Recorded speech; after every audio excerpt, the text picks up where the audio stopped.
فضلك اكلم غرفه بوسي شلبي ماجد المصري.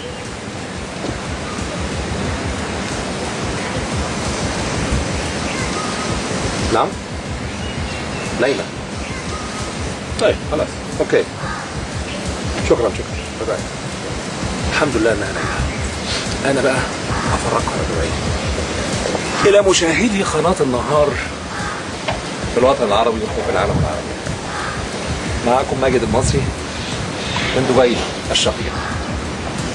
افرقكم على دبي من وجهة نظري، انا بحبها قوي. بلد جميلة منظمة مرتبة.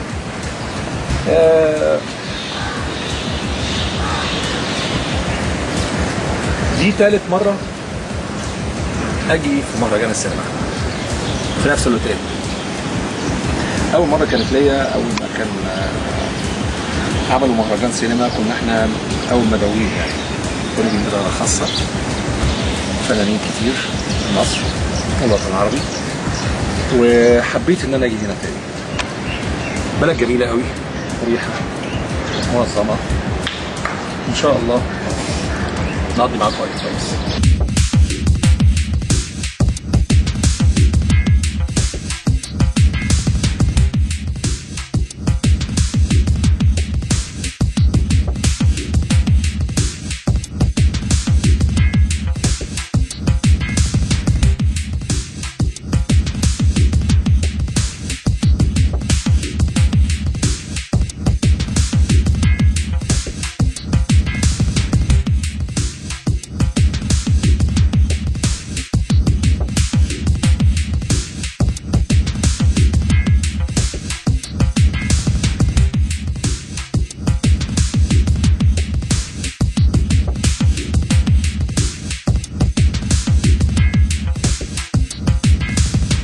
ما زلنا معكم في مهرجان دبي وفعالياته وأفلامه وندواته وحفلاته ونجومه. هكون معاكم النهاردة ومع نجوم المهرجان.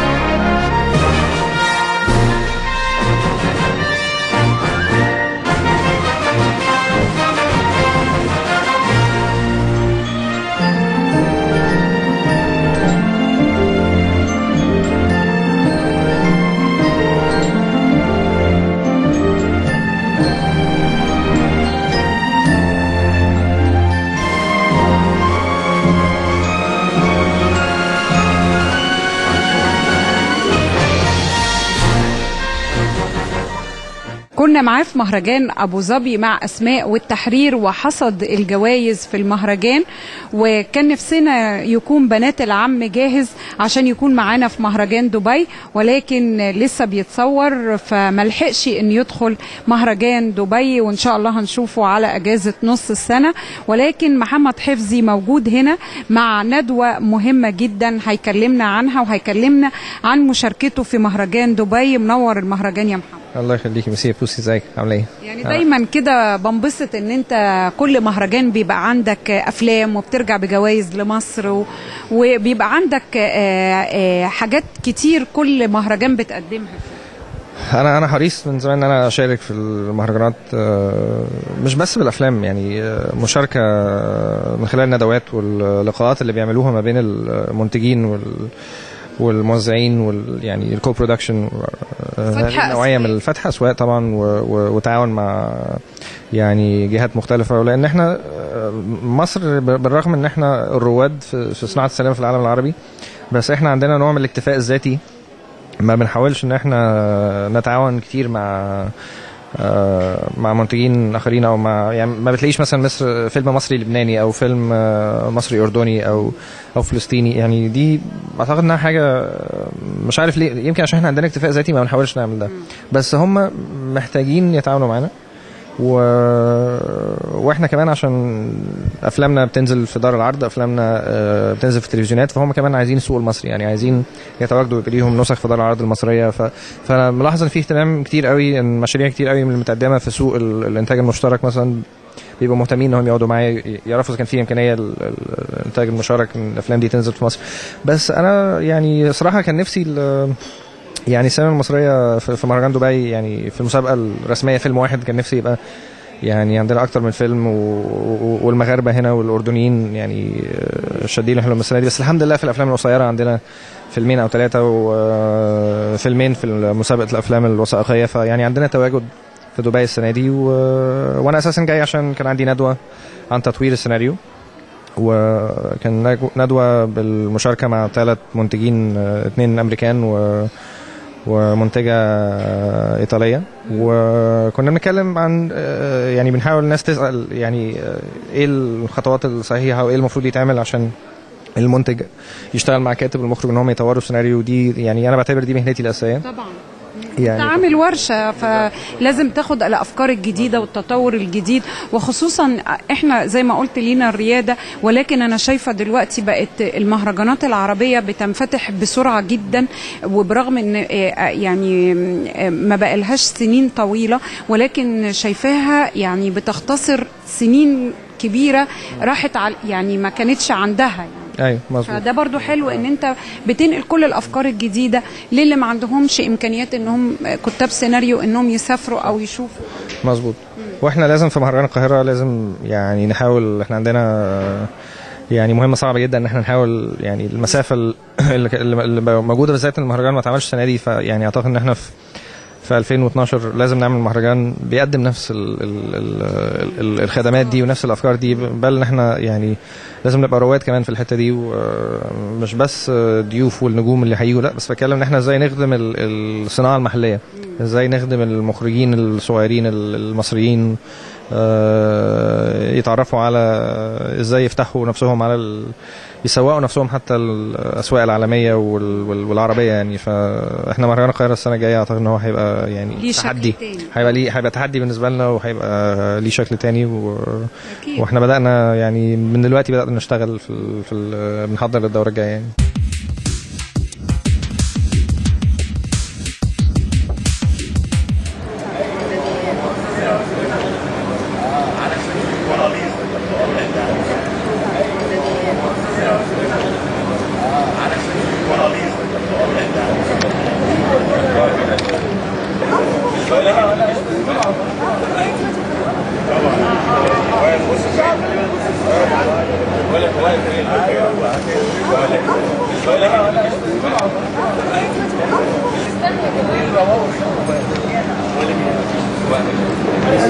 hiçbir anlamı yok.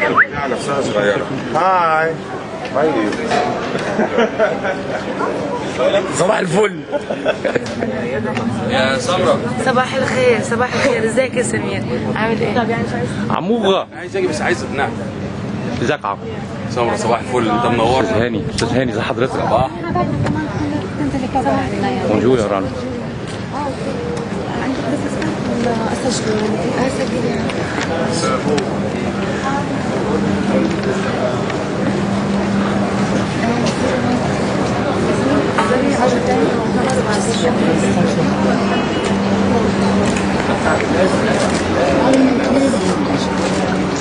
Hello everybody, how are you?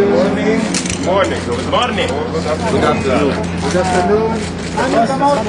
How are you today? Very good. Anything?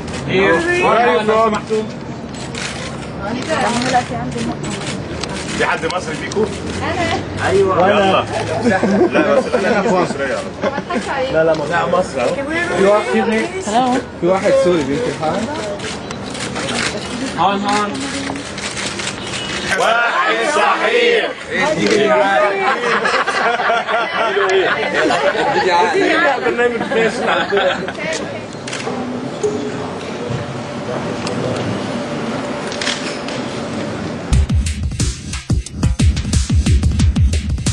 شوف انا نمت مع ستات كتير قد ايه، بس اللي حصل بيني وبين صاحبتي دي عمره ما حصل بيني وبين اي واحده عرفتها قبل كده. ادعو المخرج هادي البربوري.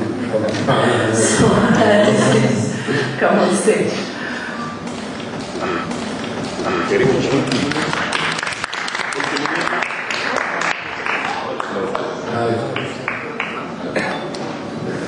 والمخرج احمد السبكي. And we have two producers, Mr. Ahmed and Karim Al-Subki. كريم السخير تفضل استاذ. تامر حبيب مؤلف الفيلم. عمنا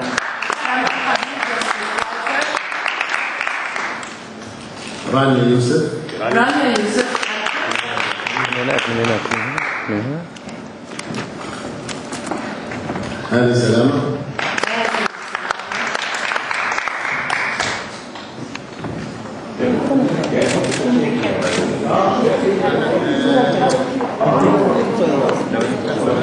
الفنان عمرو هو نجم في المسلسلات، وأنا أحب أدواره بشكل كبير، وكنت أتوقع إذا أخذته السينما راح تطلع من عنده فنان كبير، وما أظن حضرتك اشتغلت بالشكل الكافي على هالشخصية هاي، فما قبل. بس اتاكد انت قصدك ان انت حسيتي انه عمرو اتظلم في الدور اللي هو عمله؟ ما طلع كل طاقته، اوكي مش كل طاقته الفنان. اوكي. انا مش قادر يعني طبعا هي دي بتبقى يعني ممكن تبقى فيري سبجكتيف، يعني بيرسونال اوبينيون، مش شرط ان هي تكون هي الاوبينيون اللي كل الناس متفقين عليها، لان انا شخصيا لو بتسالني انا كمخرج للعمل، انا شخصيا حاسس ان زي ما هاني كان واضح دوره وعمل دور حلو في الفيلم، انا حسيت مش بس عمرو بل بقيه الابطال عملوا دورهم مظبوط، ومش متفق معاكي اونستلي في اللي انت بتقوليه، لان انا مقتنع تماما ان عمرو عمل دور واضح جدا، متعلم جدا، ذاكر كويس قوي، his homework very well، اشتغلت انا وهو كتير جدا على الدور، و I don't believe ان هو، انا مش حاسس ان هو اتظلم في الدور اللي هو عمله، لان ده برضه بيرسونال اوبينيون، ممكن يبقى في ناس متفقين معايا او لا، يعني ده اراء ناس يعني، بس انا شخصيا مش حاسس كده، لان انا مقتنع تماما باللي هو عمله، بالعكس حبيت من اللي هو عمله وحبيت الدور اللي عمله، حسيت انه عمله بيرفكتلي as it was written، كان زي ما كان مكتوب، وكمان بيقعد من عنده واشتغلنا عليه وطلع احلى من المكتوب كمان. ده وجهه نظري الشخصيه، فانا مش قادر اقول لك ان انت صح او غلط، بس انا مش شايف وجهه نظرك، يعني مش مقتنع بيها. لما الاقي واحده احس معاها بالسلام زي اللي بحسه مع مريم، والانبساط زي اللي بحسه مع ميسيس بيرفكت، واحده احبها زي ما بحبها. ده ابوك الله يرحمه بقى يبعتها لك من عنده في الجنه ان شاء الله. سؤالي لهاني سلامه، انت في الفيلم في مشهد من المشاهد كنت محتار بين اكثر من امراه في الفيلم، فيا ترى انت شايف ان امراه واحده لا تكفي يعني ولا؟ وين اللي ما يحتار ده سؤال؟ لا بس مفيش واحده فيها كل حاجه يعني. والله انا كنت شايف ان امراه واحده لا تكفي قبل ما اتجوز. عشان ابقى دبلوماسي. لما اتجوز اتاكد ان امراه واحده لما اتجوزت بقى امراه واحده تكفي، وعندي بنتين، فهم في النهايه مش امراه واحده، في 3 ستات عندي في البيت. اكتر واحده حبيتها في حياتي. يظهر مامة نافين كانت بتحبك يا واد. بس انا خلاص بطلت احب بنتها. تقبل لو جبنا ولاد يفضلوا على ديني انا؟ شرعا ما ينفعش، عشان شرعك غير شرعي ودينك غير ديني. مبدئيا الحل اللي وصلت له اميره في الفيلم، ريجاردلس بغض النظر هي مسلمه او مسيحيه، طبعا في رايي الشخصي طبعا هو كان حل، انا عارف ان الكلمه يمكن تبقى صدمه للبعض، بس هو حل هروب، وشايف انها برضو من وجهه نظري انا بس انها مش النهايه السعيده، وشايف ان لو كانت اميره شخصيه مسلمه كنت اخليها بترتدي الحجاب. فالموضوع مش ان هي مسيحيه او مسلمه، هو الموضوع انها هربت من مواجهه قصه حب بناء على معتقداتها واخلاقياتها مستحيله، سبيشالي لانها المفروض انها شخصيه مؤمنه كمان، فهربت رمت نفسها بين ايادي ربنا بغض النظر عن ديانتها هي ايه. ولو كان عبد الله مجنون قرد، انا بقى مجنونه 24 مليون قرد. هو فاهم اني قصدت ابين له اني معجبه بيه، وهو كمان باين انه مهتم اكتر من مره، بس عشان انا بينت اكتر هو عمل عبيط. عايز اعرف بس الظروف اللي واجهتكم كلكم انه تقدموا فيلم زي دوت في وقت الثوره، في وقت الازمه اللي كلنا كنا بنعيشها. انا شايف انه كان تحدي للجميع انه يقدم فيلم زي دوت، وشايف الانتاج كمان بطل كبير في الموضوع. انا شايف ان السؤال الاهم للانتاج قبل التحدي في كل الظروف اللي احنا كنا بنعيشها، انه يقدم فيلم زي دوت. فعايز اسمع من كريم ان هم يخشوا فيلم ويقدموه في التوقيت ده بالذات؟ كان ايه الهدف ان هو يكملوا يعني؟ فعلا كانت الظروف ما كانتش ميسره قوي لان السكريبت كان موجود معانا من قبل الثوره، والمفروض ان احنا كنا هنخش نصور قبل الثوره، وتقريبا كان الكاستنج وكل حاجه كامله، وكنا فعلا جاهزين نصور. وبعد كده جت الثوره، فكل حاجه تعطلت في مصر، ما كانش في اي حاجه شغاله خالص، وكان في حظر تجول والاحداث اللي مرينا بيها كلها. بعد كده اول لما لقينا فرصه ان احنا ممكن ندخل عشان نصور، احنا حبينا ناخد يعني حبينا نجرب يعني وناخد التحدي ده، وان احنا نصور تقريبا في وقت ما فيش حد بيصور فيه ومحدش شغال فيه. الفيلم ده تقريبا كان اول فيلم يدخل يتصور بعد الثوره. الظروف ما كانتش سهله جدا، والتصاريح ما كانتش سهله قوي بسبب الاحداث اللي مرينا بيها. وفي نفس الوقت دخلنا نصور ومفيش اي ويندو او اي شباك للبيع موجود، او حد شغال، او حتى في اي حد بيقول ان ممكن يبقى في حاجه هتشتغل. بس حبينا ناخد التجربه وحبينا ناخد الريسك، وفعلا دخلنا صورنا، والناس كلها تعاونت معانا، والناس كلها كانت مقدره الظروف اللي احنا بنعدي بيها علشان ندخل ونصور. وخلص الفيلم، وكانت هي دي النتيجه، ان تقريبا ده الفيلم الوحيد اللي شارك في مهرجان دبي، او ده الفيلم المصري الوحيد اللي شارك في مهرجان دبي.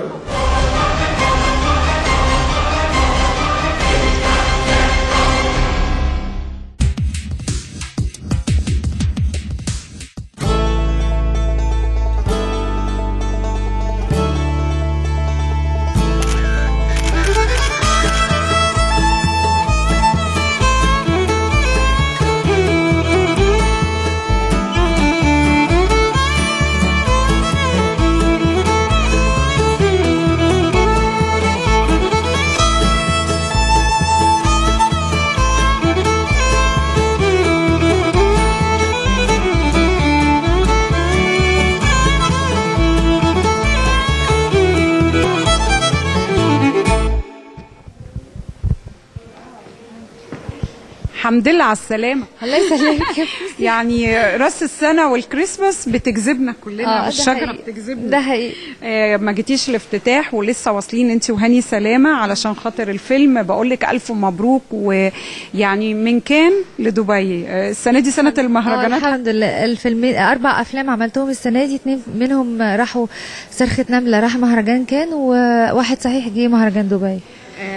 شافوا الفيلم امبارح الصحفيين، وكان تعليقهم ان انت عامله دور جميل جدا ومختلف جدا، وقالوا ان تامر حبيب بيحب المرأة في السينما، بيبروزها مش بيهمشها. ده حقيقي، ده حقيقي فعلا. هو بيحب مشاعر المرأة، وبيحسس قد ايه الست ممكن تبقى من بره ما بتبينش حاجات كتير، لكن انفعالاتها الداخلية والصراعات الداخلية اللي جواها بتبقى اكتر بكتير غير اللي بيظهر على السطح. يعني طبعا النهارده الريد كاربت بقى، والنهارده الجمهور هيشوف الفيلم وهتسمعي الاراء، وهنحتفل باول عرض للفيلم في دبي. ولكن انا متعوده دايما ان انا افسحك، يعني في كان ركبنا عجله، وكان من احلى اللقاءات اللي عملناها على الكروازيت. النهارده بقى هنركب مركب، ننطلق انا وانتي، تكلميني عن واحد صحيح وقصه الحب اللي لم تكتمل مع هاني سلامه في واحد صحيح. اوكي يلا بينا، يلا بينا. رانيا، يمكن انا بشوف ان الحظ جايلك بكل الوانه. نجاح جماهيري كان مع اهل كايرو، ونجاح سينمائي مع افلام مميزه قدمتيها في السينما، بتاخدك لمهرجانات، وكل دور بينقلك لدور احلى. يمكن لما عملتي اهل كايرو والظروف في مصر جت، يعني حسيتي اكيد بمضايقه ان في الوقت اللي انت بتصنعي نجاحك فيه الدنيا بتقف في مصر، والفن يعني بياخد شكل تاني. فاحساسك ايه بالتغير ده؟ شوفي، الثوره في حد ذاتها انا كنت مبسوطه بيها جدا. التغير ده وارد، ما هو اللي بيخوف او احساسي اكتر خايف من بكره يا ترى هيبقى شكله ايه بالنسبه لمصر. مش بفكر في نفسي على قد ما انا بفكر في ولادي، بفكر في التغير ده هينعكس علينا احنا كصناع ناس بنشتغل في صناعه السينما والفن. هينعكس على شغلنا ازاي؟ يا ترى هنشتغل مش هنشتغل؟ هيبقى في فلوس اربي ولادي واعلمهم ولا هيبقى في ايه؟ مش عارفه. يعني هو احساس بالخوف، على احساس بالسعاده ان في ثوره قامت، على احساس بالتغيير، مبسوطه بالتغيير. بس هل التغيير ده هيبقى للاحسن ولا هنقعد شويه متذبذبين مش عارفين هنعمل ايه بالظبط؟ احاسيس كلها متضاربه، بس سايبها على الله وزي ما هتيجي هنمشي. كنت حاسه ان بعد اهل كايرو بقى هتخشي تعوضي الفتره الطويله اللي فاتت عليك؟ ده حقيقي، وده حصل فعلا. يعني كم العروض والمسلسلات اللي اتعرضت عليا والافلام كانت كتيره جدا، اخترت منها الزوجه الثانيه اللي انا كنت المفروض هعمله في رمضان اللي فات، ولكن ظروف انتاجيه طبعا بعد الثوره المسلسل وقف. يمكن في خلال السنه اللي حصل فيها الثوره عملت 3 افلام اللي هم حفله نص الليل، وواحد صحيح، وركلام. الحمد لله ربنا كرمنا اهو بواحد صحيح داخل مهرجان دبي. الشغل كان قليل، خصوصا انت عارفه انه برضو يعني الماديات في السينما غير الماديات في التلفزيون، فبالتالي ممكن ما يبقاش فيه فلوس دخلت السنه دي، او يعني ما عملتش فلوس السنه دي، لكن عملت فن، وده بالانس. يعني يا اما بتعملي ده يا اما بتعملي ده. انا ببقى حابه اعمل الاثنين مع بعض، بس مش طول الوقت انت بتقدري تعملي اللي نفسك فيه. لكن السنه دي الحمد لله عملت فن حلو، عملت افلام حلوه راضيه عنها فنيا جدا، ويا رب ان شاء الله تعجب الناس ان شاء الله.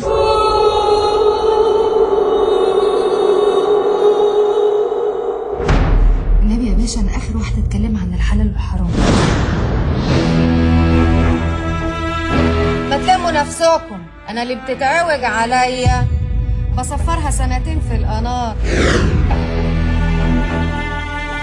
خلاص هخلصك منها.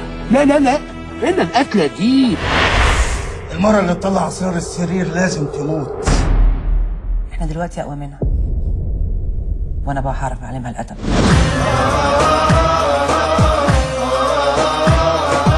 كلميني عن تجربة التعامل مع أكتر من بطلة في عمل. يعني ركلام أنت وغادة عبد الرازق، وهنا أنت وبسمة وكندا علوش، وأعتقد في ياسمين وجه جديد، ويعني يعني أكتر من بنت. فكلميني عن المنافسة دي أو المشاركة في البطولة. أنا بحبها، يعني أنا بحب اللعبة الجماعية، بحب اللعبة اللي فيها فن وفيها منافسة وتنافس وفيها أشكال، يعني تنوع ما بين الشخصيات والبني ادمين. يعني البلوند والشقره والسمراء لها ستايل شخصيه، يعني شخصياتنا كلنا مختلفين، كل واحده فينا عامله شخصيه، كل واحده فينا شكلها حتى الخارجي مختلف عن الثانيه. انا بحب الاعمال اللي بتبقى فيها الجروب ده. برضو في نفس الوقت يمكن هي لعبة جماعية بالنسبة للبطولة النسائية، لكن مثلا في فيلم ركلام أنا وغادة بطولة ثنائية أنا وغادة، لكن أنا ستايل وغادة ستايل. اللي يحب غادة ممكن ما يحبش الستايل بتاعي، اللي يحبني ممكن ما يحبش ستايل غادة، اللي يحبنا احنا الاثنين. يعني حلو الفرايتي والتنوع ده، بيدي الناس ما بتزهقش، الناس ما بتملش، الناس بتشوف ممثلتين او 3 أو 4 كل واحده فيهم بتتنافس، كل واحده فيهم بتقدم احسن ما عندها. ده في حد ذاته في صالح الجمهور والناس. كلميني بقى عن المشهد اللي كله بيتكلم عنه مع هاني سلامه والاغنيه، وايه موضوع وليلة. وردة طبعا ربنا يديها الصحه، من احلى اغاني وردة في يوم وليله. هو الحقيقه تامر حبيب يعني بيحط ايده ساعات كده على مناطق في مشاعر الست، بتبقى يعني ايه مرحله في عمر الست، بتبقى بعد ما بتعمل فلوس وبعد ما بتعمل اسم بتبقى محتاجه انها تعيش كست بقى شويه. يعني بتبقى شغاله من اول ما بتبتدي تتخرج لغايه ما بتعمل فلوس واسم وتقف على رجليها، بتبقى شغاله زيها زي الراجل. تيجي في مرحله في العمر شويه اللي هي ممكن منتصف الثلاثينات، بتلاقي انها عايزه تعيش كأنثى شويه، عايزه تحس نفسها انها ترجع تاني، حد يدلعها، حد يحن عليها. فتامر حط ايده في المنطقه دي، يعني حط ايديه على المنطقه دي بالنسبه للست. ان الست فريده اللي انا بعمل دورها هي ست دكتوره امراض نساء، اتجوزت رجل اعمال كبير وبقت من سيدات المجتمع، عملت فلوس وعملت اسم وعملت كل الشكل الاجتماعي اللي هي نفسها فيه. لكن هي من جوه قوي قوي هي في الاخر واحده ست عايزه تحب وعايزه تتحب. فبتقع في غرام مهندس الديكور اللي هو هاني سلامه. طبعا كل البنات بتحبه. وبتقرر انها لما بتحب المهندس الديكور انها تهدم بيتها وحياتها وتعيش تجربة الحب اللي هي اتحرمت منها. ولو كان عبد الله مجنون ايراد، انا بقى مجنونة 24 مليون ايراد. يعني جت وسابت الزفت ده واختفت وما قالتش رايحه فين؟ حاسه ان المهرجانات مهمه بالنسبه لك الفتره اللي جايه؟ لا، حاسه انه شغلي اهم. يعني حاسه انه الافلام والمسلسلات اهم كتير من المهرجانات. انا لما بشتغل ما ببقاش عارفه الفيلم ده رايح مهرجان ايه ولا هياخد جايزه ايه، دي مش مشكلتي. طبعا هو بيبقى حلو للمنتج كدعايه للفيلم، لكن انا بالنسبه لي اهم حاجه بالنسبه لي هو شغلي، سواء كان فيلم او كان مسلسل. يعني بتركزي على الدور، هو الدور اللي بيجيب الشغل وكده، لكن المهرجانات برضو بتتعرفي على ناس تانية وممكن يفتح لك مجال آخر. ما عندكيش طموحات ان انت تشتغلي في افلام مختلفة وافلام بره مصر وتفتحي لنفسك مجال؟ هو ده حصل قبل كده زمان لما اشتغلت مع اليابانيين، عملت فيلم النيل مع اليابانيين، وكنت هشتغل مع مخرجة فرنسوية بعد كده اسمها نينا كومبانيز في فيلم فرنساوي. بس ده برضو كان بيجي من خلال شغلي، يعني بيشوفوا لي شغلي فبيقولوا عايزين البنوته دي. ساعتها ما كنتش اسم لسه، كنت يعني نوبادي خالص ولا حاجه، لسه ببتدي. فدلوقتي لا، بيقولوا عايزين رانيا. طبعا هي بتفتح مجالات ان انا بقابل ثقافات تانية، بلاد تانية، مخرجين تانيين، لكن برضو في الاول وفي الاخر هو شغلي هو اللي بيتكلم عني، سواء بقى اتعرض في مهرجان او ما اتعرضش في مهرجان. في الاول وفي الاخر يرجع للظروف. يعني حضرتي افلام في المهرجان هنا ولا ما لحقتيش؟ لسه جايه امبارح بالليل، فانا لسه ما لحقتش اعمل حاجه. بس رحتي شفتي المكان بتاع المهرجان والكارنيهات والحاجات دي؟ لسه واخده الكارنيه بتاعي اهو دلوقتي. اتعرفتي على البلد بالظبط كده. بس لسه ما شفتش، لسه عايزه اخد البرنامج بتاع الافلام وعايزه ابتدي اتابع بقى. تحضري افلام النهارده؟ هتبتدي تجهزي دلوقتي ومحضره فستان ايه بقى؟ انت كنتي لابسه ابيض في كان ما كنا مع بعض الصبح واسود بالليل. صح. لا هلبس، خليها مفاجأة بقى. خليها مفاجأة، هنشوفها بعد شوية. هتلاقوها متألقة ولابسة لبس جديد وشكل جديد. هي دلوقتي بعد شوية هتروح على المكان اللي عاملينه في المهرجان تعمل الميك اب وتعمل شعرها وتتألق بريد كاربت جديد بعد ريد كاربت اللي شفناها معاه فيها كان في كان وصرخة نملة مع واحد صحيح ورانيا. وبتمنى لك كل الخير. والفترة اللي جاية هتعملي سعاد حسني الزوجة الثانية ولا لا؟ خلاص المشروع اتلغى. لا انت حاجة جديدة؟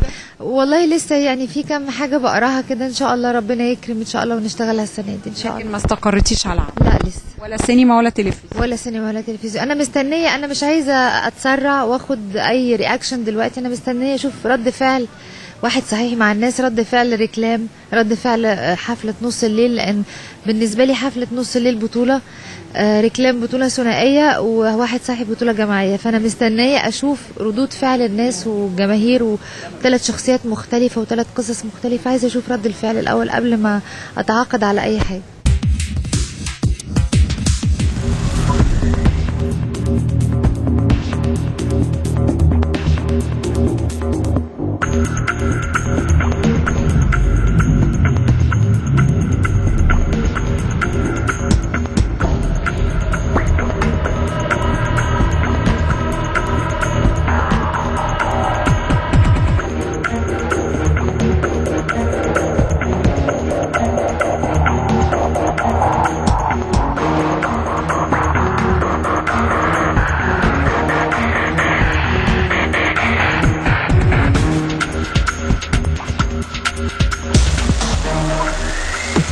هنكون معاكم وفعاليات جديدة لمهرجان دبي.